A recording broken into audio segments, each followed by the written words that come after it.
कहानी सरहद के दूसरे एपिसोड को शुरू करने से पहले एक छोटा सा फ्लैशबैक है जिस पे हम चलते हैं ताकि कहानी की कंटिन्यूटी बनी रहे। हमारा नायक फेल हो जाने के कारण अपना गांव छोड़ देता है। उसमें दो साथी और इनके साथ गांव छोड़ते हैं। साथियों का नाम होता है नेमिनाथ नाय और सिद्धना। और ये लोग छोड़कर नेमिनाथ के जीजा के पास जाते हैं ताकि कुछ मदद मिल सके इन्हें। और वहीं पर नायक को अखबार के जरिए ये पता चलता है कि भारतीय सेना में भर्ती के लिए आवेदन पत्र मांगे गए हैं। और नायक जो है वहां अप्लाई कर देता है। नायक का सिलेक्शन हो जाता है। फिर उस दौरान भारतीय कैंप में जो ट्रेनिंग होती है सेना की उसका जिक्र है। उसके बाद 1 महीने की छुट्टी पर जब नायक घर आता है तब वे किन किन लोगों से मिलता है ये सब इसमें ब्यौरा है। और साथ ही कालाराम मंदिर का भी ब्यौरा है कि जब नायक से उसके दादा मिलने जाते हैं तो तब किस तरीके से उन्हें सारा याद आता है कि वे डॉक्टर अंबेडकर के साथ इस टेम्पल के में घुसने की जो मुहिम थी, जो आंदोलन था, उसमें भागीदारी उन्होंने की। तो 1 महीने की छुट्टी के बाद जब छुट्टी खत्म होती है तो हम वहां से आगे पढ़ना शुरू करेंगे। चलिए, आभासी दुनिया के मेरे दोस्तों, शालिनी बोल रही हूं। जय भीम, हुल जौहार। 1 माह की छुट्टी के बाद नासिक रोड हाजिर हुआ। कुछ ही दिनों में हमारा पोस्टिंग ऑर्डर आ गया। निकलने की तिथियां भी बताई गई थी। हमारा 70-80 जवानों का काफिला नासिक रोड रेलवे स्टेशन पर आ गया था। हमारे लिए एक बोगी आरक्षित थी। दिल्ली तक पहुंचाने के लिए एक हवलदार भी साथ था। मैं पहली बार इतनी लंबी यात्रा कर रहा था। मैं और दिनेश सालवे एक ही यूनिट में जाने वाले थे। हमारी पूरी रेजिमेंट महारों की थी। महार रेजिमेंट के इतिहास से कौन वाकिफ नहीं होगा। इस बाबत थोड़ी जानकारी और मैंने जुटाई थी आज गूगल सर्च के दौरान, जिसे मैं आप लोगों के साथ साझा कर लेती हूँ। इसका महार रेजिमेंट का गठन सबसे पहले 1818 में अंग्रेज शासकों ने किया था, जिसका ऐतिहासिक युद्ध हम सबको याद है, भीमा कोरेगांव। उसके बाद 1892 में इसको बर्खास्त कर दिया गया था। और इसका जो जिक्र है कहानी युद्ध में भी आता है, जब देशमुख इस बात को कहता है कि अंग्रेज ज्यादा अच्छे थे जिन्होंने हमारी बात मानते हुए महारों की सेना में भर्ती पर रोक लगा दी थी। लेकिन 1892 में महार रेजिमेंट को विघटित कर दिया गया और उसे विरोध और आंदोलन के बाद पुनरुत्थित किया गया।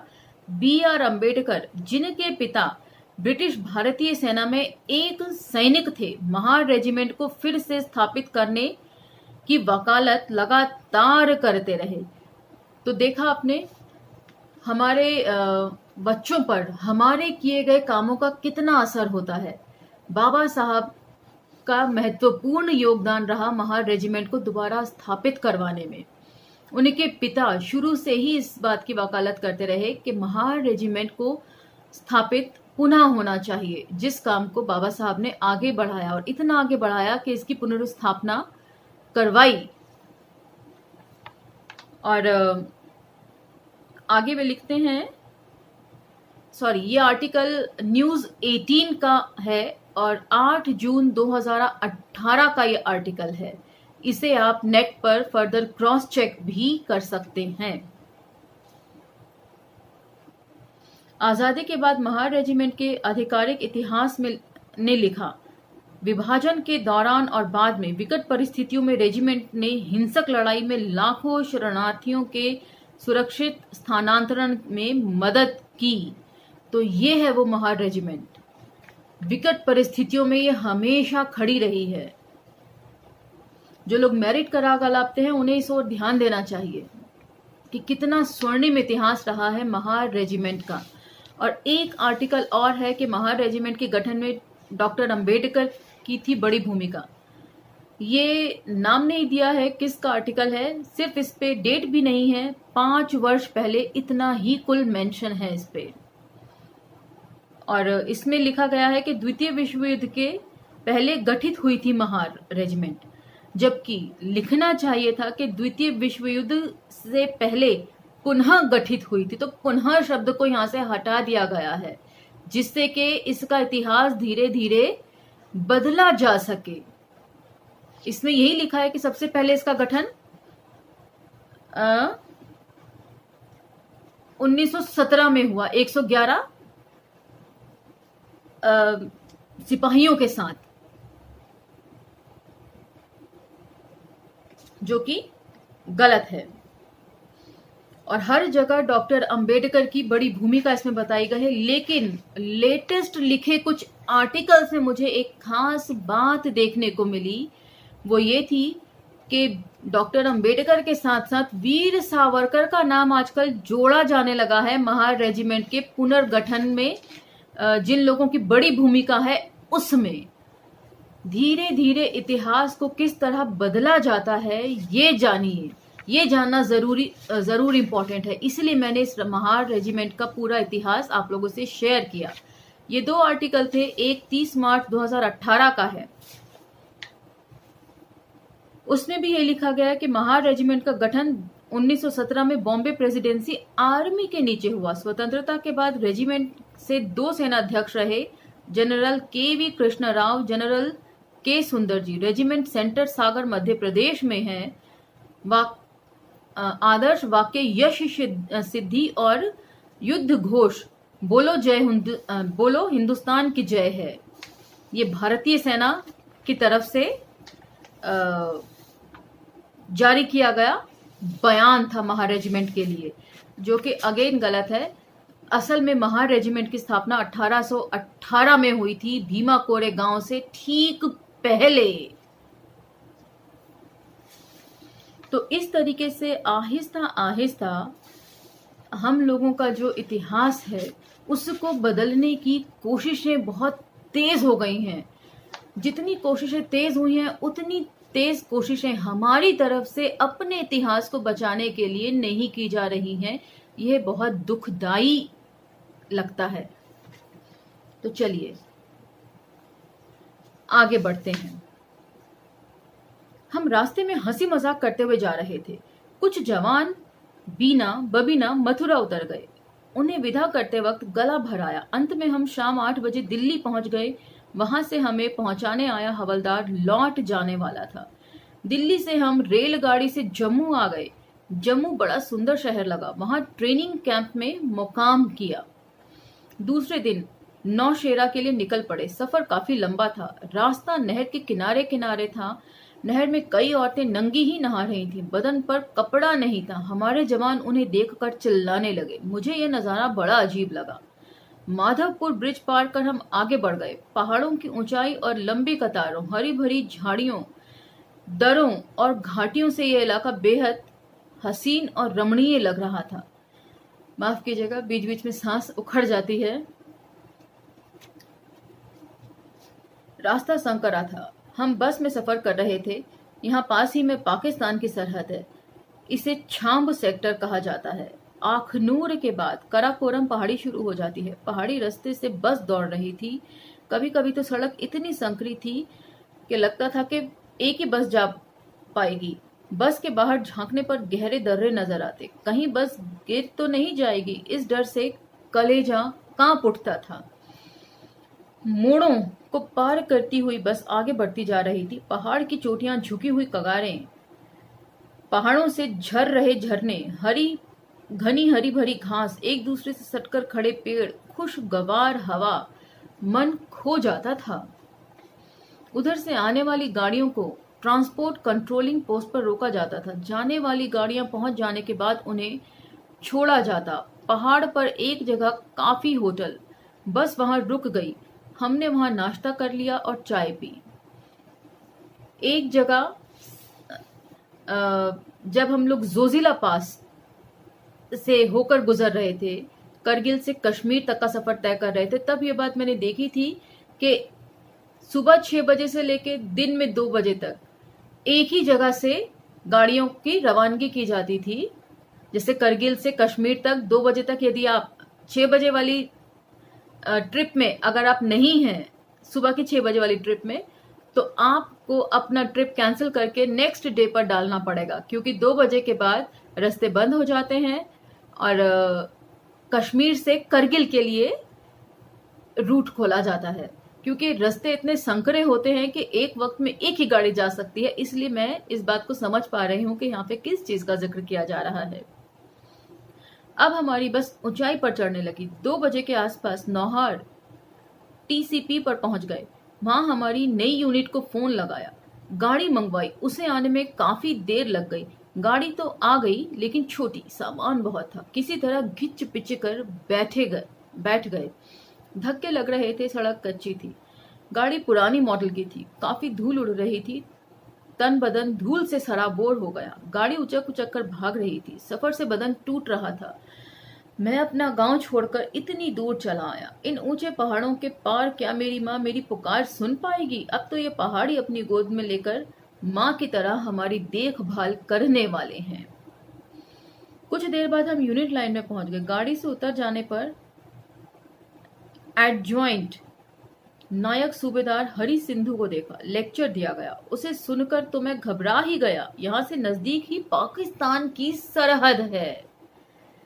वहां हरदम मशीन गन और राइफल की फायरिंग होती रहती है, लेकिन डरने की बात नहीं। हमें आवाजें सुनाई देती हैं, लेकिन वह जगह यहाँ से काफी दूर है। हम नए थे। दुश्मन की फायरिंग करने पर डर गए। दुश्मन की फायरिंग कहने पर डर गए। तो इससे पता चलता है, थोड़ी देर पहले ही हमने पढ़ा कि सारी पहुंचने वाली जो रेजिमेंट थी वो महार रेजिमेंट थी। इससे मुझे लगता है कहीं ना कहीं ये उद्घाटन, रहस्य का उद्घाटन भी होता है कि सरहद पर जो लोग पहरेदारी करते हैं वे किस तबके से आते हैं। अमूमन वो निचले तबकों से ही आते होंगे, ऐसा इंडिकेशन इस स्टोरी से तो कम से कम मिल रहा है। बाकी हकीकत क्या है इससे मैं फिलहाल अनजान हूं, लेकिन स्टोरी पढ़कर अंदाजा तो यही लग रहा है। यूनिट बिल्कुल नई थी। कहने के लिए टेंट थे, बैरक कम ही थी। हम फौजियों को लड़कियों का बहुत आकर्षण रहता है। हमारी पोजीशन एक गांव के पास ही थी। पानी भरने के लिए लड़कियां आ जाती। हम ठिठोली करते, हंसी मजाक करते। शूटिंग के बाद हम घूमने जाया करते। फिल्में भी दिखाई जाती। तो इससे एक अलग किस्म का जो चरित्र है सेना का वो उजागर होता है कि उन्हें लड़कियों के प्रति आकर्षण बहुत होता है। परिवारों से उन्हें दूर रखा जाता है। शायद ये इसकी एक वजह हो सकती है। मेरी पोस्टिंग आर बैटरी में थी तो दिनेश की क्यू बैटरी में हो गई। झंगड़ की तरफ से एक छोटी नदी को पार करने पर जो पहाड़ी थी उसके बाजू में आर बैटरी डिप्लॉय हो गई थी। डिप्लॉय मतलब तैनाती हो गई थी। मैं वहां किसी तरह पहुंच गया। पोजीशन की चारों दिशाओं में LMG लेकर रात में ड्यूटी करने लगा। साथ में अशोक थोराट था। भारत पाक सरहद पर पहरा देने, पाकिस्तानी नागरिकों और जासूसों को घूसखोरी से रोकने और सरहद पर होने वाले छोटे मोटे हमलों का जवाब देने के काम थे। अगस्त 1965 में पाकिस्तानी फौज का बड़ा जमावड़ा बन गया था। घुसपैठियों ने अंदर आकर तबाही मचा दी थी। जम्मू कश्मीर के 2 बड़े पुलों को उड़ा देने की उनकी मंशा थी, लेकिन दांव उल्टा पड़ गया था। इन्फेंट्री पोस्ट पर रोजाना फायरिंग होने लगी। सब जगहों पर सावधानी बरती जाने लगी। जवान होशियारी से पहरा दे रहे थे। हम भी रात भर जागते रहे, दिन में सो जाते थे। राजौरी सेक्टर में घुसे घुसपैठियों को पकड़ने के लिए दर्रे पहाड़ों को छान मारते थे। उस दिन हम भोर में 5 बजे ही बाहर निकल पड़े। घने जंगल में पहाड़ की चोटी पर 4-5 पाकिस्तानियों को पकड़ा। कुछ घरों पर भी छापा मारकर जासूसी करने वालों को भी पकड़ लिया। उसके बाद उनके पास से बारूद, स्टेन गन, मशीन गन जब्त कर लिए। मुश्कें बांधकर उन्हें यूनिट में ले आए। उनकी कड़ी जांच पड़ताल कर उन्हें गोली से उड़ा दिया। कमांडर कैप्टन के फायर कहते ही ट्रिगर दबाया जाता और गोली पठान के सीने में घुस जाती। मैं या अल्लाह कहकर जमीन पर ढेर हो जाता। जो बच गए उन्हें डिविजनल हेडक्वार्टर ले जाया गया। कुछ ही दिनों बाद लड़ाई शुरू हो गई। आसपास कहीं फायरिंग हो रही थी। गन की आवाज जोरदार थी। आवाज की लपटों को ऊपर उठते हुए देखने में मजा आ रहा था। डर के मारे हालात संगीन हो उठे थे।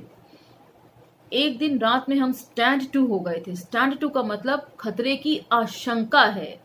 अपनी अपनी राइफल लेकर हर जवान को मोर्चे के लिए तैयार रहना है।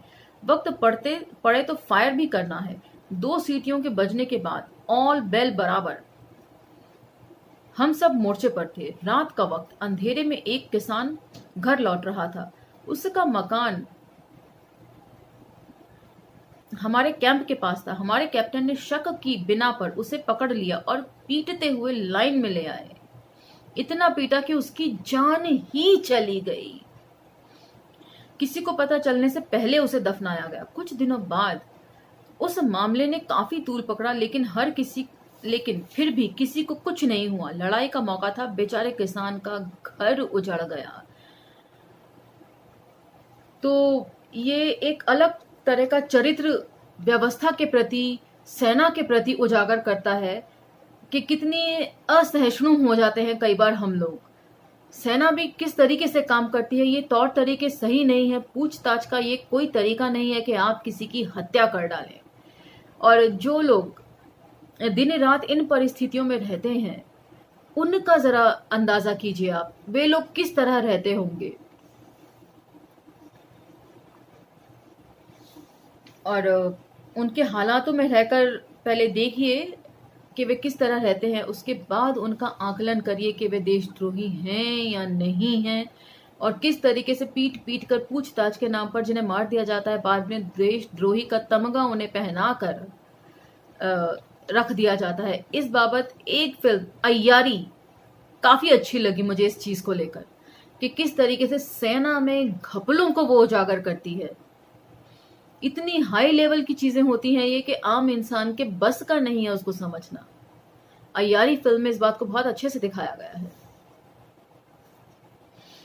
अगस्त के दूसरे हफ्ते में लड़ाई का जोर बढ़ गया। घमासान लड़ाई होने लगी। दुश्मन की फौज ने सुबह ही झंगड़ की सुरक्षा चौकी पर हमला बोल दिया। हवलदार राघु कांबले के नेतृत्व में मीडियम गन का एक सब सेशन तैयार था। राघु ने कई दुश्मनों को मार गिराया, लेकिन जब बारूद खत्म हो गया तब दुश्मन की फौज उसके बंकर में घुस गई, उसका सिर उड़ा दिया। फिर भी राघु का हाथ मशीन गन पर टिका हुआ था।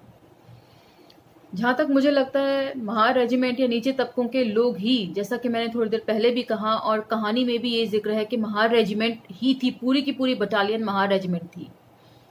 और इस तरह के लोगों में जज्बा ज्यादा होता है देशभक्ति का, क्योंकि देश को बनाने में सबसे ज्यादा मेहनत और पसीना इन्हीं लोगों का लगता है। दूसरी ओर बारको कामले दूसरे सब सेशन का नेतृत्व कर रहा था। उसने भी जान की बाजी लगाकर कई सिपाहियों को मार डाला, लेकिन दुश्मन की तादाद बड़ी थी। चौकी के लिए बड़ा खतरा था, इसलिए उसे पीछे हटना पड़ा। इस हमले में एक जवान खेत रहा। जोड़िया पहाड़ पर दुश्मन के हमले की खबर थी, लेकिन नहीं हुआ। पर भोर में ही पाकिस्तान के जेट हवाई जहाजों ने बम गिराए। दुश्मन के हवाई हमलों का सामना करने का यह पहला मौका था हमारे लिए। 40 मिनट तक बम वर्षा होती रही, लेकिन हमारा एक भी जवान खेत नहीं रहा। खेत नहीं रहा से मतलब ये होता होगा कि कोई नुकसान उसको नहीं पहुंचा, शायद। 2 दिन शांति का माहौल रहा। बम वर्षा से बेकार हो गए थे। मोर्चे फिर से बनाए गए थे। 2 दिन बाद दुश्मन ने हवाई हमले शुरू किए। तोपों के गोले गिराने लगे। तोपों की आड़ में पैदल फौज आगे बढ़ने लगी, लेकिन बटालियन ने दुश्मन को चारों ओर से घेर लिया था। चौतरफा हमले के सामने पाकी सिपाहियों का कुछ वश नहीं चला। कुछ सिपाही भाग गए। दुश्मन के हवाई हमले जगह जगह पर हमारी तोपों को निशाना बना रहे थे। हमें जरूरी सहायता नहीं मिल रही थी। वक्त बड़ा जानलेवा था, फिर भी दुश्मन के मोर्चों पर टूट पड़ रहे थे। इस हमले में बटालियन को काफी नुकसान उठाना पड़ा, लेकिन धीरज, निष्ठा और साहस के कारण हमने दुश्मन का अच्छा मुकाबला किया। इस सारे वाकया को सुनकर मुझे बॉर्डर फिल्म की याद आ रही है। जेपी दत्ता जी की बॉर्डर फिल्म की याद आ रही है। उसमें भी इसी तरह के इंसिडेंट्स और सेम ऐसी ही बातें उसमें दिखाई गई हैं कि जब थल सेना आगे बढ़ती है तो उसके कदमों की आवाज को दबाने के लिए किस तरह तोप के गोले छोड़े जाते हैं पाकिस्तानी सिपाहियों की तरफ से। यदि आप उस सीन को याद करेंगे तो यहाँ पर जो लिखा जा रहा है वो आपकी समझ में आ जाएगा। हमले से पहले पूरी तैयारी करनी पड़ती है।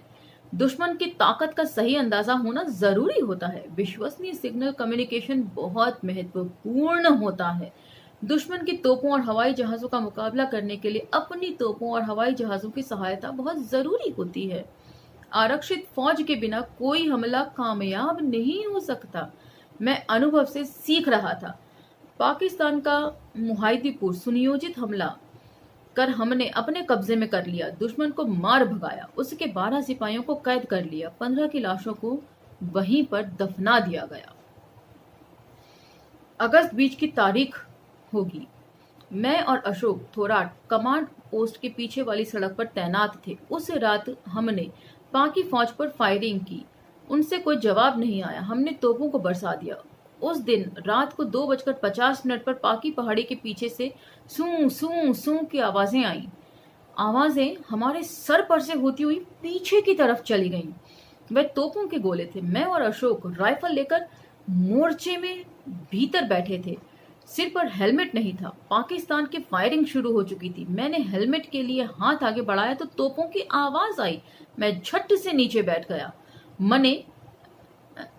यहाँ मने लिखा है पर मन में होना चाहिए था। मन में सोचा, ये गोले तो अपने ही सिर पर गिरने वाले हैं, लेकिन हमारे पीछे 50 फुट दूर जाकर गिरे। उनके स्प्लिंटर्स आर पार बिखर गए। एक स्प्लिंटर मेरे जूते के पास आकर गिरा। किसी के चिल्लाने की आवाज आई। सोचा कि अब जिंदा बचने की उम्मीद नहीं है। घर की यादें आने लगी। मैं कांप उठा। ये वाकया मुझे एकदम पहले पढ़ा लिखा जांचा परखा लग रहा है, क्योंकि मैंने शहादत हसन मंटो जी की टेटवाल का कुत्ता कहानी में भी इसी तरह का सेम जिक्र मैं पढ़ चुकी हूं, जिसे मैं खुद भी क्रॉस चेक करूंगी। कुछ देर बाद फायरिंग थम गई। दूसरी दिशा में होने लगी। मैंने झट से हेलमेट सिर पर लगा लिया। मन में निश्चय किया कि अब कभी हेलमेट को सिर से आगे नहीं करेंगे। इतने ही कानों के पर्दों को फाड़ने वाली आवाज आई। आग की भारी लपटें उठ रही थीं। अशोक ने नीचे बैठ जाने के लिए कह ही रहा था कि हम पर फायरिंग शुरू हो गई। मेरे हेलमेट पर स्प्लिंटर आ गिरा। सर पर हेलमेट नहीं होता तो मेरी खैर नहीं थी। फिर सुंदर बनी की तरफ से भारत की फायरिंग शुरू हो गई। हमारी ड्यूटी खत्म हो गई।